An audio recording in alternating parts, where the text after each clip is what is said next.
شہید زندہ ہوتے ہیں اور زندہ کا ماتم کیوں کرتے ہیں؟ مجھے تو آج تک مسلمانوں کی پالیسی سمجھ میں نہیں آئی. ہم ماتم کریں تو کہتے ہیں زندہ ہیں، ہم مدد مانگے تو کہتے ہیں مردہ ہیں.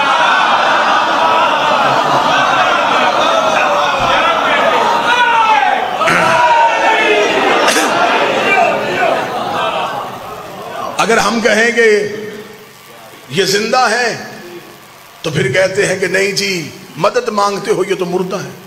خدا نے چھٹا پارا شروع یہاں سے کیا ہے. نہیں پسند کرتا اللہ اونچی آواز پہ رونا، مگر جہاں ظلم ہو وہاں اجازت. اگر تجھے زندہ کے ماتم کی اتنی تکلیف ہے، یعقوب کو پتا تھا کہ یوسف زندہ ہے، نبی تھا، جانتا تھا بیٹا زندہ ہے، پھر بھی 40 سال رویا، صرف یہ سمجھانے کے لیے کہ مظلوم کو رویا جا سکتا ہے.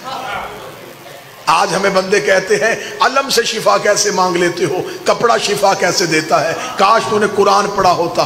اللہ نے یعقوب کو یوسف کے کرتے سے شفا دی تھی. لاکھوں دلائل، ہزاروں دلائل. جناب سارا کا چہرے پہ پیٹنا قرآن سے ثابت ہے. اگر کوئی بندہ کہے کہ نہیں یہ تو پچھلے نبیوں کی بات ہے، ہمارے نبی کے دور میں تو ایسا کچھ ہوا ہی نہیں، تو چلے پھر میں حوالہ لکھوا دیتا ہوں. حوالہ لکھ لیجئے، مدارج النبوہ، شاہ عبد الحق محدث دہلوی کی کتاب ہے، مذہب اہل سنت کی معتبر کتاب ہے. اس میں لکھا ہے جب جنگ احد میں رسول کے چچا حمزہ شہید ہو گئے اور احد کے شہداء کا ماتم مدینے میں ہو رہا تھا. اب جو لفظ بالکل لکھے ہیں میں وہ لفظ پڑھوں گا تاکہ کل کو کوئی ویڈیو کیمرے میں میری ویڈیو لے کے کتاب کے ساتھ ٹیلی کرے تو وہ یہ نہ کہے یہاں لفظ اور تھے ممبر سے اور بیان کیے گئے. میں وہی لفظ پڑھتا ہوں جو شاہ عبد الحق محدث دہلوی لکھا ہے. انہوں نے کہا جب رسول مدینہ پہنچے تو پورا مدینہ ماتم کدا تھا. ماتم کدا کہتے ہیں ماتم کرنے والی جگہ، یا میں اس کا آسان لفظ کروں امام بارگاہ. پورا مدینہ ماتم کدا تھا. رسول نے صحابہ سے پوچھا یہ کس کا ماتم ہو رہا ہے؟ تو صحابہ نے کہا یا رسول اللہ یہ احد کے شہداء کے ورثہ اپنے شہداء کے لیے ماتم کر رہے ہیں. رسول نے ٹھنڈی آہ بھر کے، یہ محدث دہلوی کا لفظ، ٹھنڈی آہ بھر کے کہا ہائے میرے چچا حمزہ پہ ماتم کرنے والا کوئی نہیں. یہ کہہ کے رسول گھر گئے. انصار اپنے اپنے گھروں میں گئے، اپنی اپنی عورتوں کو بلایا، بچوں کو اکٹھا کیا اور رسول کے دروازے پہ لے کے آئے. میں جملے پڑھ رہا ہوں مدارج النبوہ سے.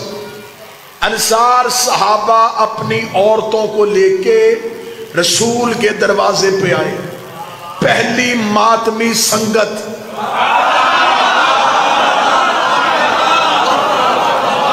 صحابہ کے گھروں سے نکلی. رسول کے دروازے پہ آکے صحابہ کی عورتوں نے اونچی آواز سے رسول کے چچا حمزہ پہ آہو فریاد کرنا شروع کی. محدث دہلوی کہتے رسول اندر تھے.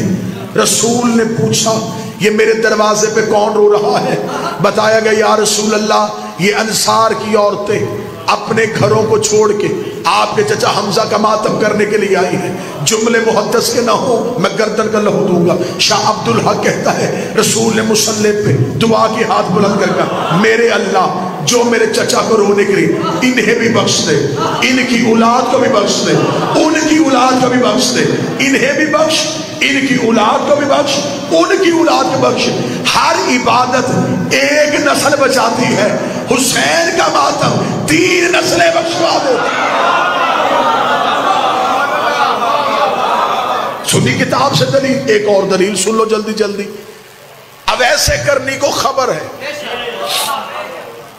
نبی زندہ ہے، صرف نبی کا دانت زخمی ہوا ہے، ٹوٹا نہیں. آج کے بعد نہ کہنا نبی کا دانت ٹوٹا، ٹوٹنا عیب ہے. رسول بے عیب. دانت ٹوٹ جاتا چہرے میں نقص آ جاتا، جہاں نقص ہو وہ کامل نہیں ہو. دندان مبارک زخمی ہوا. اویس کو خبر پہنچی، رہتا وہ کرن میں تھا، دیکھا پیغمبر کو تھا نہیں. پتھر اٹھایا، پہلا زخمی کیا. ذہن میں آیا کہ شاید نبی کا یہ نہ ہو. پھر دوسرا، پھر ذہن میں شاید یہ بھی نہ ہو، پھر تیسرا، سارے کے سارے توڑے، لہو منہ سے نکل رہا ہے۔ نبی بیٹھے ہیں مدینے میں، یکدم نبی کے جسم میں جھرجھری آئی۔ صحابہ نے کہا یا رسول اللہ کیا؟ رسول نے دیکھا او میرے صحابیوں، مجھے جنت کی خوشبو تمہارے گھروں سے نہیں کرن سے آ رہی ہے، مجھے جنت کی خوشبو کرن سے آ رہی ہے۔ صحابہ نے کہا یا رسول اللہ وہاں کون رہتا ہے؟ فرمایا اگر تم میں سے کوئی کرن جائے، وہاں میرا ایک عاشق ہے، اس کا نام اویس ہے، اسے میرا سلام کہنا۔ میں بات سمجھا ہی نہیں سکا۔ محمد وہ ہے جسے اللہ سلام کر رہا ہے، نبی وہ ہے جو اپنے عاشق اور اپنے ماتمی کو سلام کر رہا ہے۔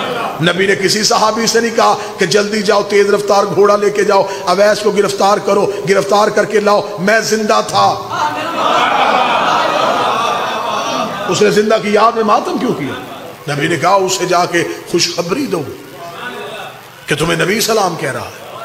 چل نبی نے تو محبت میں کہہ دیا تھا، خدا ہی کہہ دیتا کہ جسم میرا تھا، میں نے تجھے امانت دی، تو نے اسے زخمی کیوں کیا؟ خدا نے بھی لاڈ کی انتہا کر دی، خدا نے بھی جنت سے کیلا فرش پہ بھیج دیا کہ اب منہ میں دانت نہیں ہے، غذا نرم چاہیے، چبا نہیں سکتا، جنت سے کیلا اویس کی محبت میں آیا۔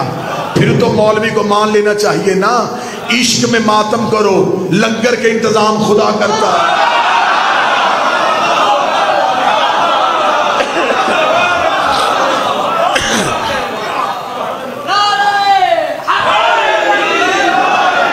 ماتم کے لیے ایک نہیں 1000 دلائل کے انبار لگائے جا سکتے ہیں، لیکن جس نے نہیں کرنا، ماتم رسم نہیں، ماتم عشق۔